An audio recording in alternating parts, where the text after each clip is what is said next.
오늘은 우리가 자연수의 분할에 대해서 이야기해 보도록 하겠습니다. 아마 학생들이 집합의 분할과 자연수의 분할을 공부하면서 약간 혼동을 느끼는 경우도 있을 거고요. 우리가 한번 또 같이 한번 정리해 보면서 정확하게 개념을 정리해 보도록 하겠습니다. 자연수 n을 자신보다 크지 않은 자연수들 n1부터 n2, n3에서 nk의 합으로 우리가 나타내는 것을 자연수의 분할이라고 합니다. 우리가 이렇게 나열을 할 때는 우리가 이제 경우의 수에서 약속했던 사전식 배열 형태죠. 큰 수부터 먼저 적어주시고요. 수를 분할을 해주시는데 여기서 보시면 알겠지만 자연수 n을 나누는 거기 때문에 우리가 일반적으로 문제에서 보면 똑같은 n개를 나눈다는 표현이 나올 때 우리가 자연수의 분할이 되는 겁니다. 그래서 우리가 나타내는 것을 자연수의 분할이라고 하고요. 이 분할하는 방법의 수를 P의 nk라고 합니다. 그래서 예를 들어 6개를 4개로 분할한다고 하면 P의 6의 4라고 쓴다는 거죠. 자, 그러면 우리가 이 이야기를 문제를 통해서 한번 확인을 하면서 보도록 하겠습니다. 표현은 굉장히 복잡해 보이지만 실제로는 계산은 굉장히 단순합니다. 똑같은 구슬 6개를 똑같은 3개의 상자에 그죠? 2가지가 전제가 돼야 됩니다. 처음 주어진 것도 똑같아야 되고요. 그 다음에 우리가 들어갈 상자 쪽도 똑같아야 됩니다. 자, 이때가 자연수의 분할이 되겠습니다. 그죠? 그래서 집합의 분할과 차이는 뭐냐면 집합은 서로 다른 구슬 6개를 똑같은 3개 상자에라고 하면 집합의 분할이 되겠고요. 똑같은 구슬 6개이기 때문에 자연수의 분할이 되겠습니다. 그리고 역시 빈 상자가 없어야겠죠. 자연수의 분할이 될 때는. 그래서 표현으로 적으면 자, 이렇게 적어주시면 되겠죠.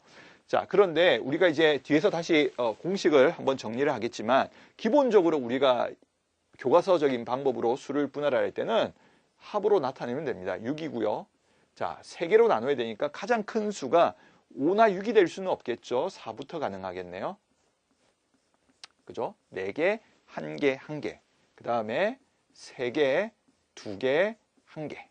그죠? 그 다음에 2개, 2개, 2개도 가능하겠네요. 그래서 이제 우리가 나누어 담는 방법의 수는 3가지임을 알 수 있습니다. 그래서 우리가 학생들이 알고 있는 내림차순 형태죠. 아니면 우리 경우의 수 말했던 사전식 배열 형태로 숫자를 나열해 주시면 중복되는 거 없이 빠트림 없이 답을 구할 수 있겠습니다. 자, 그러면 우리가 이제 이 집합의 분할처럼 몇 가지 공식이 있습니다. 일단은 우리가 첫 번째는 n을 1개로 나누는 방법은 당연히 한 가지일 거고요. n을 n개로 나누는 거, 그러니까 우리가 이 표현이 뭐냐면 5를 5개로 나눈다고 생각하시면 그냥 1만 5개 더하는 거죠. 그러니까 한 가지뿐입니다. 자, 그 다음에 두 번째를 또 잘 기억해 주셔야 되는데 두 번째는 뭐냐면 n을 n-1개로 나누는 겁니다. 그럼 예를 들어 이런 거겠죠. 자, 6을 5개로 나누는 겁니다. 자, 이때 생각해 보면 6을 5개로 나누기 위해서는 단 하나만 2개가 들어갈 거고요. 그죠? 나머지는 다 한 가지씩이 되겠죠. 그죠? 그래서 이제 선택이 딱 한 가지 방법밖에 안 나오게 됩니다. 그래서 이때는 한 가지가 되고요. 자, 이 두 번째가 우리 두 번째 식 중에 이 뒤에 나와 있는 이 식이 딱 교과서에 정확하게 언급은 안 돼 있지만 실제로 우리 학생들이 추론을 하시면 충분히 이해할 수 있는 부분입니다. n개를 2개로 나누는 거는 지금 제가 가우스의 표현을 썼죠. 이제 2분의 n에서 정수분만 남기시면 되는 형태인데 우리 한번 확인을 살짝 해볼까요? 자, 우리가 만약에 3의 2라고 해볼까요? 자, 3을 2개로 나눈다 생각하면 자, 이 방법밖에 없겠죠. 그래서 이제 2분의 3의 가우스를 하면 한 가지, 그죠? 자, 그 다음에 4의 2의 경우는 자, 4 같은 경우는 자, 3의 1도 가능하고 2의 2도 가능하니까 두 가지죠. 그래서 2분의 4 하면 두 가지인 거 확인이 됩니다. 자, 그래서 5의 2를 해보시면 자, 4의 1이고 3의 2가 되겠죠. 경우에서 늘지 않죠. 그래서 가우스를 해도 늘지 않는 거 확인할 수 있습니다. 자, 이제 약간 규칙이 느껴지시죠? 짝수가 되는 순간에는 같은 경우가 생겨서 그러니까 수가 같은 경우가 하나 더 생겨서 하나씩 늘어나는 거죠. 그래서 이제 6의 2를 해보시면 그죠? 5의 1과 4의 2와 그죠? 그 다음에 3, 3이 생겨서 하나 더 늘고 그래서 우리가 이 숫자가 늘어나서 3가지가 되고 역시 2분의 6은 세 가지가 되겠습니다. 그죠? 그래서 아마 이 P의 n2를 2분의 n의 가우스 형태로 계산하는 거 알아두시면 굉장히 유용할 것 같습니다.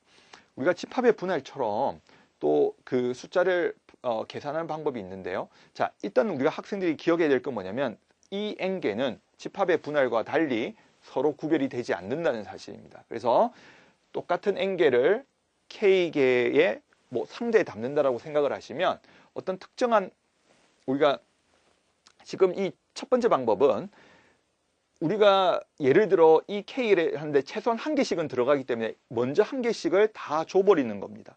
그렇다면 우리가 조금 전에 앞에서 배웠던 표현으로 한번 확인해 볼까요? 앞에서 뭐라고 했었냐면 6개 중에 6개를 3개로 나누는데 이미 한 개씩 다 주는 겁니다. 그러면 한 개씩 다 주게 되면 하나씩 주고 3개가 남았겠죠. 근데 이때 이 3개를 3개로 나누면 되는 게 아니라 왜냐면 한 군데만 들어갈 수도 있고 이미 한 개씩은 들어가기 때문에 최소한 한 개라는 규칙은 만족했거든요. 그래서 나머지 3개를 한 곳에 담을 수도 있고 두 곳에만 담을 수도 있고 세 곳에만 담을 수도 있겠죠. 지금 아래의 표현이 바로 그 표현입니다. 그래서 1부터 시작해서 K까지. 그래서 우리 학생들이 이러한 식들을 직접적으로 이해하기 좀 어려울 때는 특수한 상황을 나열해가면서 하시면 이해하기가 훨씬 더 수월할 것 같습니다. 자, 그럼 아래의 표현은 우리가 집합의 분할에서 배웠던 표현과 매우 유사합니다. 근데 조금 차이가 있으니까 또 주의 깊게 봐주시면 좋겠습니다. 자, 같은 n을 그죠? 서로 같은 n을 k개로 나누는데 이때 우리가 생각할 건 뭐냐면 특정한 그러니까 여기서는 뭐 특정하다고 말할 수 없겠죠. 1이라는 것이 있다, 존재한다고 생각을 하면 1이 존재한다고 생각하면 그죠? 나머지 n-1개를 k-1로 나눠주시면 되겠죠. 그죠? 그러니까 우리가 아까 1이 존재한다는 것은 지금 같은 이런 경우입니다. 이런 1이 존재한다. 근데 만약에 1이 존재 안 한다?